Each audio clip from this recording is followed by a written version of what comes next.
Okay, hi guys, so today's video is a bit of a late video actually. A while back on Instagram, by the way, if you're not following me on Instagram, maybe you should. Links are down below as always. Anyway, a while back on Instagram I posted a picture asking you guys if you had any questions regarding university studying, my master's, my dissertation and that kind of stuff. And there were quite a few questions, so I am not gonna answer those as Vlogmas is now down and I can get back to regular schedule. So I haven't really looked through the questions, which is probably not the smartest thing to do, but I'll try to be as precise and concise and just, explanatory as possible. And first question is, if you have an exam, how many days before do you start to revise or work for it?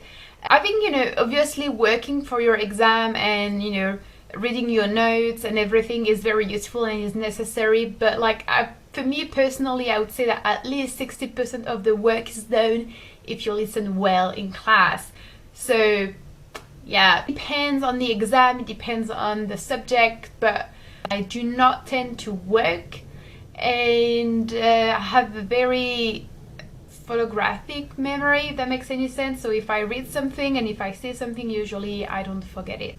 I'd say maybe 1 week before I would just start, rereading things and reading additional, papers and stuff online, and then maybe 2 days before I would actually seriously get into it. Ask me, what are you studying? I am studying literature. Last year I was studying linguistics and literature, but this year I'm only studying literature. Someone asked me, can you explain the French university education system? So I think it's quite similar to the US, probably. After high school, at the end of high school, you have a big test, which is called the baccalaureate, and you need to pass this in order to go to university.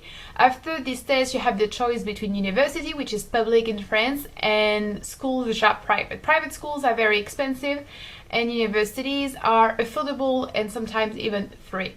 They work with a bachelor and a master and a PhD, doctorate system, which means 3 years for your bachelor, 2 years for your master, and then I don't even know how many years is possible for the PhD. Someone asked me for best time management, non-procrastination techniques.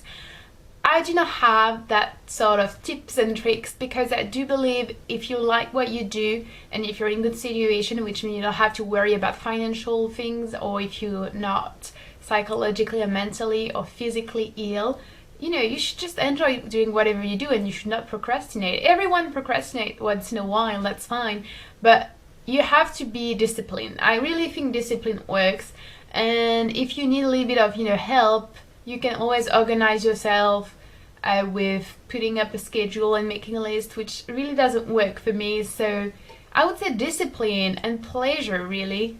What would you say to someone who doesn't know what to major in?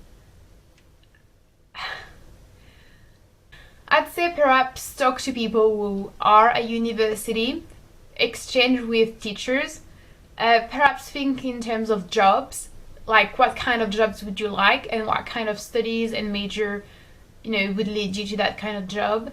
What do you like to do? How do you like to work? How do you like to study? What do you want to bring to the world? All those questions should help you kind of decide what you want to study or major in. How to deal with stress that is caused by university. Make sure you have a balanced life, which means a good sleeping pattern. Make sure you eat well and healthy foods, which means vegan food and whole foods. Not procrastinate and wait for things to be done at the last minute. Exchange with people and exercise if you can. That really helps. But if you don't have time to do that, I would really suggest having things that are not related to university and that make you feel happy, like reading or drawing or listening to music or going to the movies or seeing your friends and hanging out with friends. Anything. It really is important, I think, to have a balance in your life with university and non-university stuff. How do you deal with pressure, stress when it comes to getting good grades and giving your best? I think it's quite similar to the previous question, but this one is more centered around grades. First of all, the most important thing is not comparing yourself with anyone. For the longest time, I was someone that did not care about giving my best. And I think I'm still someone who does not really care. Like, I know what I'm capable of, and for me, the most important thing is just to enjoy myself. I don't think you're really doing it for the results and for the grades, are you? You're doing it to learn, and you're doing it to enjoy yourself. And quite frankly, if you enjoy yourself and if you learn and if you have a curious and smart approach to the things that you're learning, unless it's like very hard science like math, for example, I think you will have good grades and good results. Hard volunteering, working and being a student, it is very hard, but at the same time, you know, it's a very lucky thing to be able to study. It's a very lucky thing to have a job and to be able to help people. And so many people in the world have it so much worse than me. So it's hard, but I'm still fortunate. Why did you apply for a master program in the beginning, and how do you feel about it now? Because I always knew that I would do a master degree, and I want to be a teacher, so that's like the list of the things you're required to have. I felt pretty confident and like normal about it. It was just planned, and I still feel the same about it now. I kind of feel upset though, I have to say, because I feel like the courses and like the lectures and everything that I had during my bachelor were more interesting than the things I had during my master degree, which is bizarre. What's my study routine like? I don't have one. I'm gonna be really honest. I just go to class, listen to the class, think about it. For me, even though, yeah, I said that it's really important to have a balance and have things that are university related and non-university related, but I study what I'm passionate about. I study what I like to do on my free time. Not only, but, you know, one of the things I like to do. So, it is not like a study routine for me. Like, when I'm reading, when I'm researching authors, movements, ideas, whatever, I am studying, but I also do it for myself just because I enjoy doing it. So I don't have a study routine as much as just like, you know, I said, I don't really study for my exams. Like, yes, if I have Latin or ancient French, I'm gonna study. And I also need to study dates and movements and quotes and stuff like that, that's for sure. But at the same time, you know, it's like when you really love a song, you don't have to study to remember the lyrics, do you? You just like it, and because it's kind of like more linked to pleasure than a chore in your brain, it's so much easier. I'm not saying that everything is easy for me in literature, that's not what I'm saying. Obviously there are things that are very difficult, things that I don't like, things that I'm not good at, but for most of the things, especially when you're in a master degree where you have a lot more freedom and you can choose a little bit more what you can do and what you want to do, obviously it's a lot about pleasure. So I don't have a study routine. My life is basically studying, and I do it in various forms. And I think that's really the key to having a happy and healthy study life, you know, or student life. It's to really enjoy what you do and see it as like an opportunity to learn and to grow and to acquire more knowledge.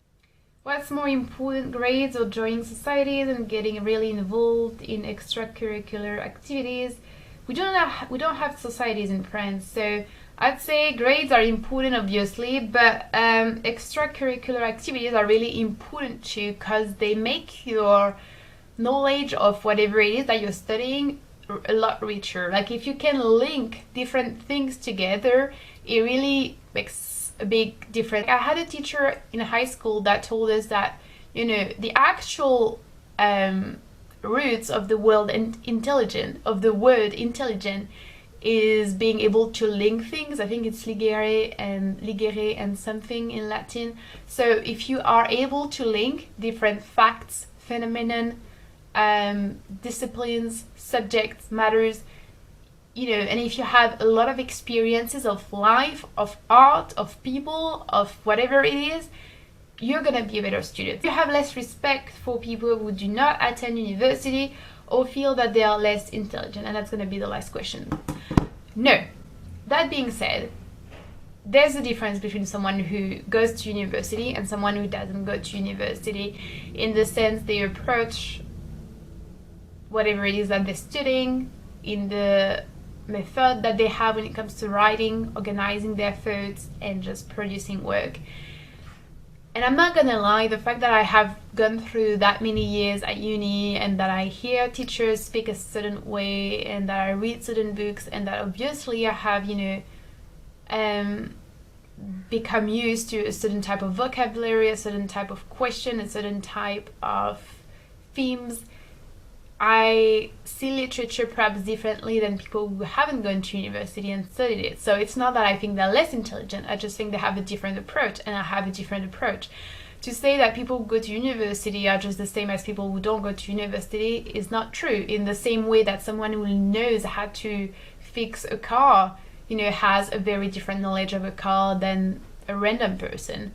And they approach a car differently, and they know their car differently. So obviously, if you go to university, except for people that maybe do nothing at university, or people who are not going to university but work their ass off at home and study like crazy. But obviously, you're not going to be more intelligent, you're going to be more educated, and it's very likely that you have more knowledge about whatever it is that you're specialized in, which is completely normal. And it's not about the merit that you have, even though there is merit in, studying and working and doing all that shit. It's just about the environment and the things you've had to do, simply. And it's not about university, it's about any sort of learning, basically. It's the same for someone who dances, they know their body differently, they listen to music differently, they see a choreography differently, it's just the same, really. So no, you don't have to be intelligent to go to university, unfortunately, and you are not intelligent if you don't go to university. But if you're a good student and if you're passionate about what you're studying, yes, you're going to be a lot more educated on the matter, and that's just normal, that's just logical. Anyway, I hope this was interesting and a little bit helpful. If anything, really, guys, focus on the privilege and the chance that it is that you're learning and that you're able to study things. Don't worry too much, different paths are opening all the time when you're at uni. So yeah, I hope you enjoyed watching this video, and I'll talk to you soon. Bye!